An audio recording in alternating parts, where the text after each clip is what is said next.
All right, looks like we're going to use the Ponsness Warren 375C that I recently got for its first loading session. What I'm going to be doing this morning is topping off some of my 1 ounce TSS loads that I had made. I made original video with patterns and whatnot, and then I also did a loading video. So we're going to do it on a 375C. And keep in mind, I've only run 2 so far to just kind of get it dialed in, so to speak. It's actually a simpler machine to dial in, I think, generally speaking, but it does look like things kind of go awry a little bit quicker, too. So anyways, let's get started. This is the same load that everybody already knows about at this point. It's a modified load that was given to me. It's going about 1,350 feet per second, maybe plus or minus, 10 or 15 feet a second on that one. But using a standard Ballistics Products TPS 2 3/4 inch wad. Probably should go over what's in it so you can see a 1/4 inch of felt. 2 1/4 inch felts, and then at the bottom is a 1/4 inch cork. Little gunpowder as always, starting with the fresh, primed, skived Fiocchi 2 3/4. These holes are actually working real good. Pretty satisfied with these. Looks like you actually be able to get quite a few loadings out of them. Got some of the 7.5 TSS, and then got some PSB buffers. So, as I've stated before, I'm just about 10 grains shy on TSS, and I'm supplementing with about 9 grains of buffer. So, some might question that or not question it. Like I said, a lot of my videos are use at your own discretion, basically. They're for information purposes. I can tell you there is little pressure evident at all. I can't see anything. So I think this is still a relatively low pressure load. And once again, I'm shooting this in a 3-inch gun. By the way, before we get to loading, the reason I haven't made a video on the 20 gauge gun load for waterfowl is because the roughly $2,100 MSRP 20 gauge that I purchased was sold to me with not 1 defect from the factory, but 2. So I'll be covering that in that video once I get it back, and let's hope they get it right, because it's kind of ridiculous. The Super X4 was about $900 new. I never had a damn problem with it, so I'm kind of regretting upgrading, and kind of wish I wouldn't have at this point. So let's get on to loading up some shells, and what we'll do is we'll finish these 2 off the same way that I usually do it. All right, so this is one of the shells that I've already filled, 34 grains of Hodgins little gun. This is literally got to be one of the best powders you can use in 20 and 28 gauge right now. I know it can be what some classify as a little dirty. It's really not dirty, so to speak. It's actually really clean burning. The problem is you just have a hard time getting it to all burn. If you were using maybe a Magnum primer or something of that nature, that may help. Use at your own discretion. Once again, it's people mistake it for being dirty. It's not that it's dirty, it's just it's harder to ignite, and you just get some unburnt powder left behind. It kind of is what it is, right? I've had less issues with some really heavy Magnum loads, like in 12 gauge. I understand that I haven't used it in 10 gauge yet, but my understanding is that kind of the same result with 10 gauge. But in 12 gauge, I can tell you it's clean. You've got to get it to all go off. It's got to be like a heavy Magnum load, These are pretty low pressure, and it's just 1 ounce. I mean, this is basically just a heavy dove load, but it's on steroids because it's TSS. So I just want everybody to understand that. Yeah, it's a little dirty, but you know what? I used to shoot Federal blue box and orange box. Oh, geez, I don't know, 10 plus years ago. That was my go-to shell in 12 gauge when I thought you needed 3.5s. Man, I have pictures of the inside of my Beretta that are so filthy dirty. after 2 or 3 boxes of shells that you almost wonder how the damn thing functioned. Um, I so it's one of them things. It's like there's not much you can do about it, and there's no powder that can function the way that this powder functions. I mean, this is literally the perfect burn rate to get you the velocities that you need and keep your pressures within spec. You know, there might be some tinkering you can do or figure out primers or different, crimps, try to get your pressure up just a little bit to maybe get a more complete burn. But it's one of them things that it's probably not a lot. It just looks worse than it actually is. So, but it is a great powder, functions really well, and I've used it in anything from 450 Bushmaster, 500 Smith and Wesson, 44 Magnum, 357 Magnum. I mean, you pretty much name it, and this powder's it's pretty damn versatile. So this one has powder in it. So let's put powder in this last one here.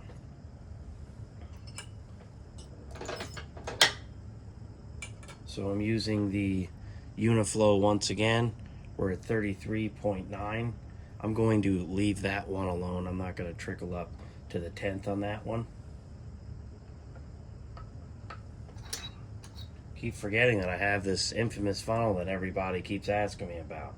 If I could find out where to get these made, or if they were even still made, guessing it's 50, 60 years old plus, I'd sell them, but I have no idea.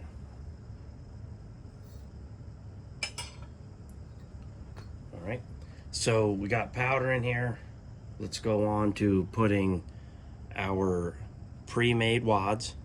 And I had to slit these, by the way. I ordered the wrong wads. Well, let's go on to putting in some TSS in these.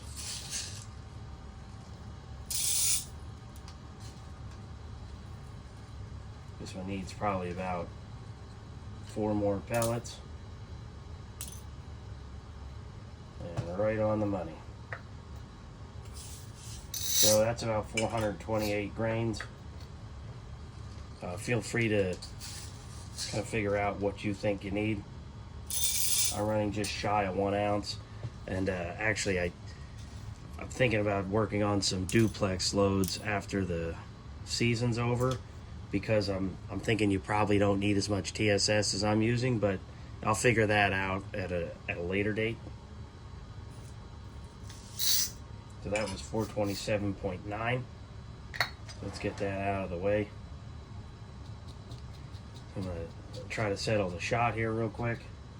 And then here's how I add my buffer. Got a Lee 1cc scoop, which is just about 9 grains. Dump it in. And this is a very quick process. You don't need to spend a lot of time doing it. That thing literally dumps, if you get it just right between, it's like 8.8 and like 9.2. It works really good. The infamous toothbrush.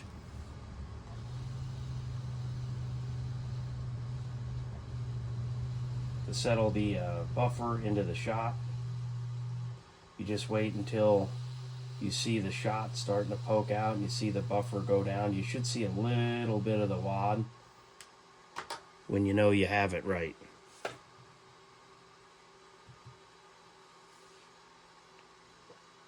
So I'll show you here. That's what it looks like after running the toothbrush in. That's how it should look. And then I'll just place the 2 overshot cards in there.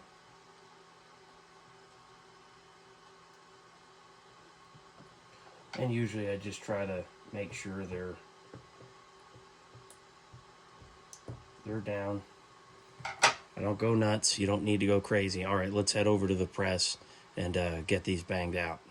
All right, before we get started, I just want to show you how the final crimp adjustment. Now I'm pointing at the 12 gauge one. Remember, this is a 1220, so this portion's 20, and then this portion over here is 12. So, but anyways, I'm showing this because I have a better angle here. this is the final crimp adjustment, okay? So if you want depth, this nut right here, you would loosen. It is a 9/16, kind of a cool old sheet metal wrench I fixed up and blued. Anyways, you would loosen this and you would back this whole stem out and you would lower it. If you want depth, that's how you get it. You would want to bring it down to here, here, here. You know, I'm being dramatic, but the point is you want to bring this whole stack down, this whole tool down. And then if you want taper crimp, which is actually this outer portion here, okay, and this spring. If you want more taper, you tighten this nut, also a 9/16, okay?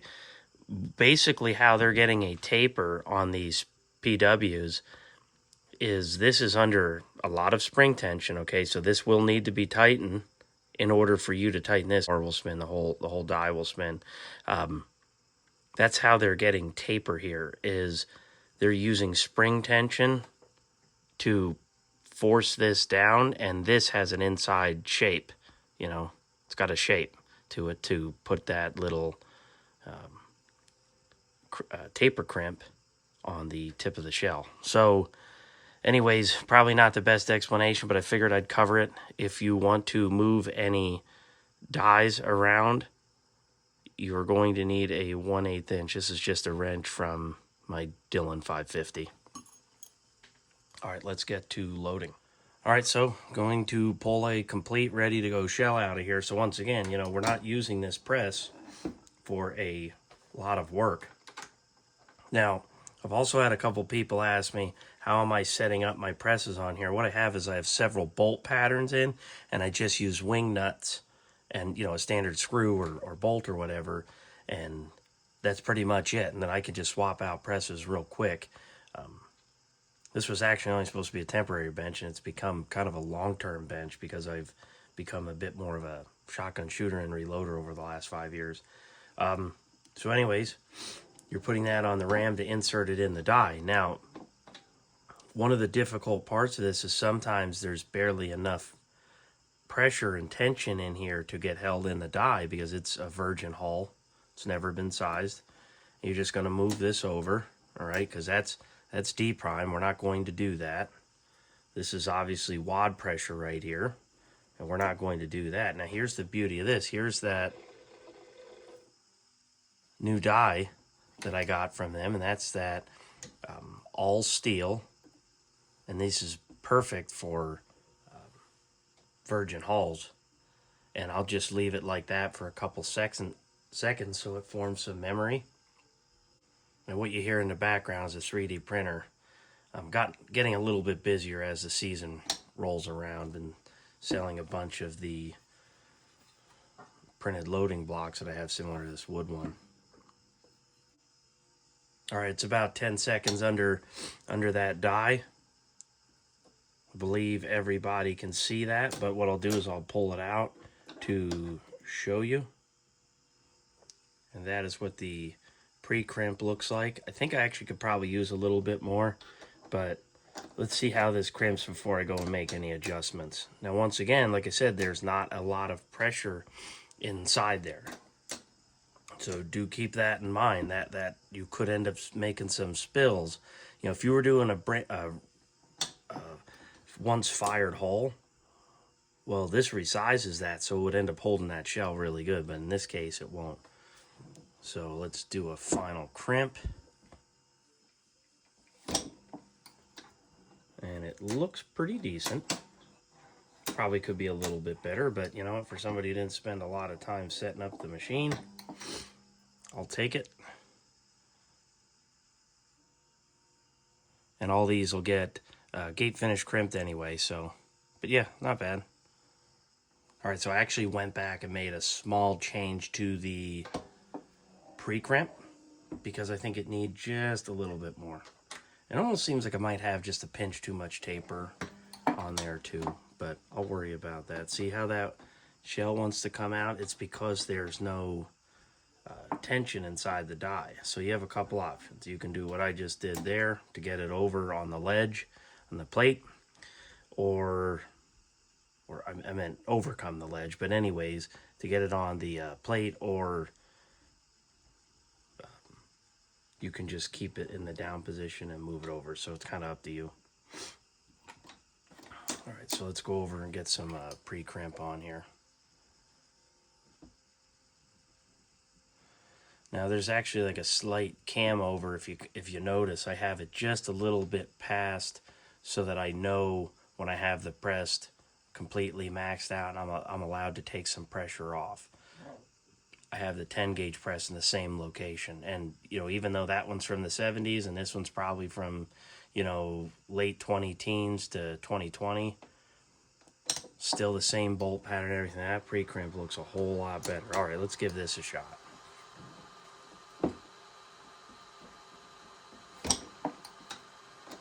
That looks a little bit better. Yep, that looks a little bit better. There you go. So just a slight adjustment to the pre-crimp, and we close that hole up almost completely. And like I said, we'll be going back and gate finish crimping these, so I'm not too worried about it. All right, let me finish these 5 up, and then we'll go over to the gate finish crimper. All right, we're at the gate finish crimper, and I've got the drill press set up. It's between 300 and 400 RPMs, and I'm going to turn it on now, so you probably won't be able to hear me too good. So I've got a dab of oil right in the back, and that's what I'll put right on the rim of the final crimp. All right, let's get started.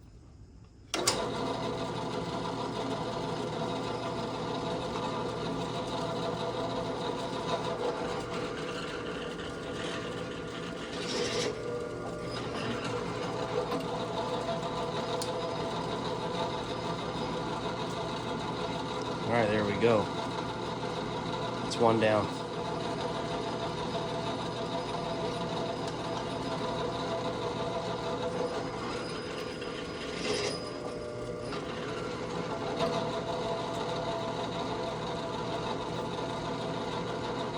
Coming out pretty much perfect.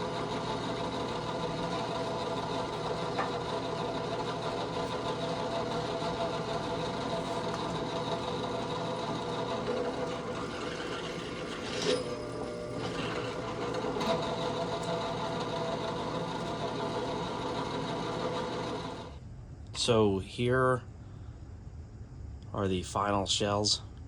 These came off of the PW 375 that I showed in the last video. Now, granted, all of these are gate finish crimp. That's a BN2, by the way. Ballistics products, you can get them there. I think you can buy them straight from their website, eBay, you name it. But I do think BPI actually has the best price on those, just so you know. But yeah, those are the first ones off. Pretty satisfied with the press overall. Shells look great. Pretty happy with those. I did notice with the PW, and I only did 7, but I didn't get any swirling at all, because you can get your pre-crimp like just perfect. Now, is it probably worth going out and selling your mechs and buying a PW? I would say probably not.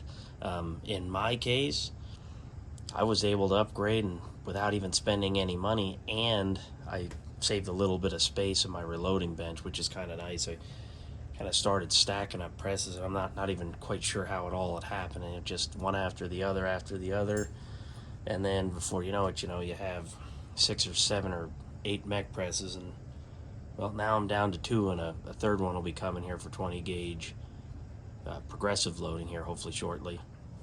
I know it worked well for me, and I would definitely recommend it, if your budget allows it. And then on top of that, if it's maybe the next level you'd like to go to, certainly not required, certainly not necessary. But hey, thanks for watching. I've got obviously a video coming out every week for the remainder of the year, and we'll see what happens for next.